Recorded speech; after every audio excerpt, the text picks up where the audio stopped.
যুগাবতার যোগপুরুষ ভগবান শ্রীকৃষ্ণের লীলায় সবাই মুগ্ধ হয়েছে, সবাই মহান্বিত হয়েছিল।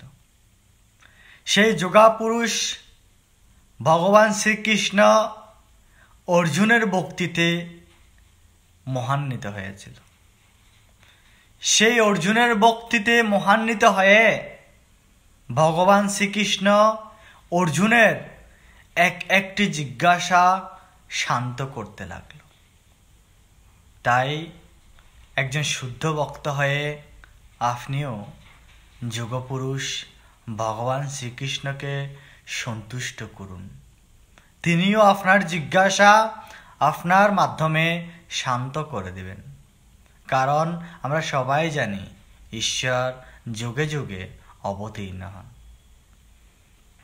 ভগবান শ্রীকৃষ্ণ গীতার 10ম অধ্যায়ের 23 নম্বর শ্লোকে আরও বলেছেন, রুদ্রানাং শঙ্কর চশ্মি বিত্তেষু যক্ষ রাক্ষসাম বসুনাং পবক চশ্মি মেরু শিখরিনামহম। হে সনাতনী সন্তান অর্জুন, আমি রুদ্রের মধ্যে শিব, বসুদের মধ্যে আমি অগ্নি, যক্ষ এবং রাক্ষসদের মধ্যে আমি কুবের, এবং আমি সমস্ত পর্বতের মধ্যে সুমেরু। হ্যাঁ সনাতনী সন্তানগণ, আমরা সবাই জানি অষ্টবসু, একাদশ রুদ্র, দ্বাদশ আদিত্য, 2 অশ্বিনী কুমারদ্বয় আমাদের শ্রেষ্ঠ 33 জন দেবতার নাম, যাদেরকে আমরা 33 কোটি উত্তম প্রকারের দেবদেবতা বলে থাকি।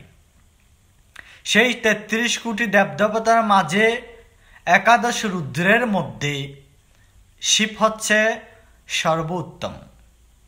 আর সেই 33 কোটি দেবতার মধ্যে অষ্টবসুর মধ্যে অগ্নি হচ্ছে বসুদের মধ্যে শ্রেষ্ঠ। এই জগৎ সংসারে যত সব পর্বত রয়েছে, পর্বত মাল্য রয়েছে, সেই সব পর্বতের মধ্যে সুমেরু শ্রেষ্ঠ, এবং যক্ষ ও রাক্ষসদের জাতির মধ্যে কুবের সর্বোত্তম। কারণ কুবের এমন এক ভক্ত যিনি মা লক্ষ্মীকে সন্তুষ্ট করেছেন, যিনি ব্রহ্মদেবকে সন্তুষ্ট করেছেন, যিনি ঈশ্বরকে